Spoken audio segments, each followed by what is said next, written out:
The White Lotus is back, and I could not be more thrilled. When The White Lotus first dropped in 2021, I recall seeing the photo on the screen of HBO Max and thinking, I actually like a lot of this cast. It really did intrigue me. I was drawn into this mystery. I wanted to find out who was the dead person, and I was really enjoying these characters. I mean, everybody in this series is so well written. They're just all so different from each other, and there's so many unique personalities. Now here we are with season 3. We have an entirely new and excellent cast. So let's talk about this first premiere episode of The White Lotus season 3.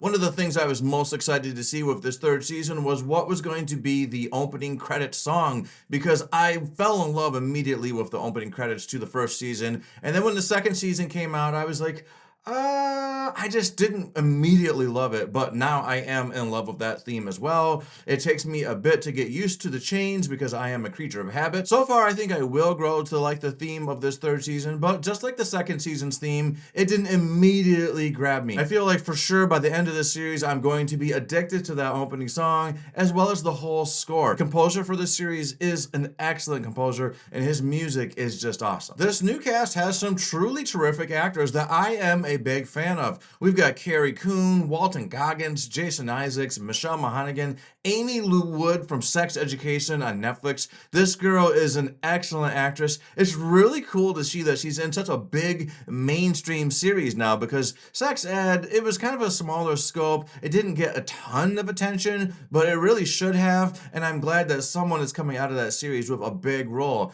Being on The White Lotus, that's a pretty big deal. It so far seems like a stellar cast, but I gotta immediately jump right over to Patrick Schwarzenegger, who I didn't just mention, but his character, wow. Not only did this guy go full nude, and by the way, if you look in the mirror, you can see plenty, but he was giving me some serious creepy, possibly pedophile, incestuous vibes. It was just so strange how he just straight up asked his younger brother, what kind of porn do you like? I was like, oh no, what are we doing here? And then he got up butt naked in front of his brother. This dude is so strange so far, and I was really wondering, are we about to see some weird incest shit going on? I mean, it was really feeling like that. It does appear that this season, like previous season, is going to be told in a familiar format. I was kind of hoping it wouldn't revolve necessarily around a dead body being found, but that is the tradition at this point, and this season seems to be continuing with that. I am totally fine with it, honestly, as long as these characters are super compelling and the rest of the story feels completely fresh.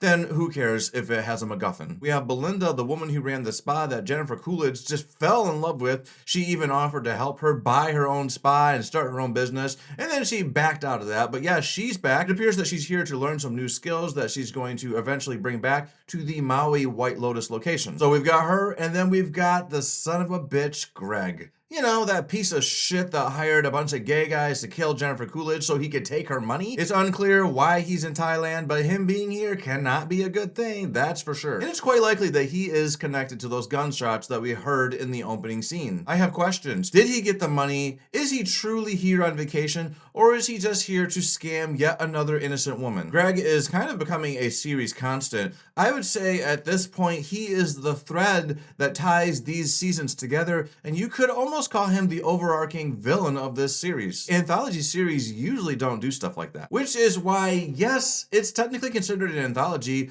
but if you didn't see the previous seasons, then you won't know who the fuck this guy is. So in some ways, it's not an anthology. It's a parthology? An entomology?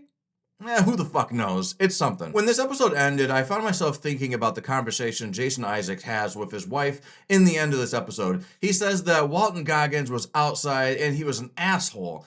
Which, of course, he wasn't. Jason Isaacs was the one being an asshole. All Walton Goggins asked was, how's your night going? And he just stormed off and acted like a rude little bitch. And his wife just took it at face value. She just believed everything that he was saying. Which is just a perfect example of the fact that there is always two sides to a story.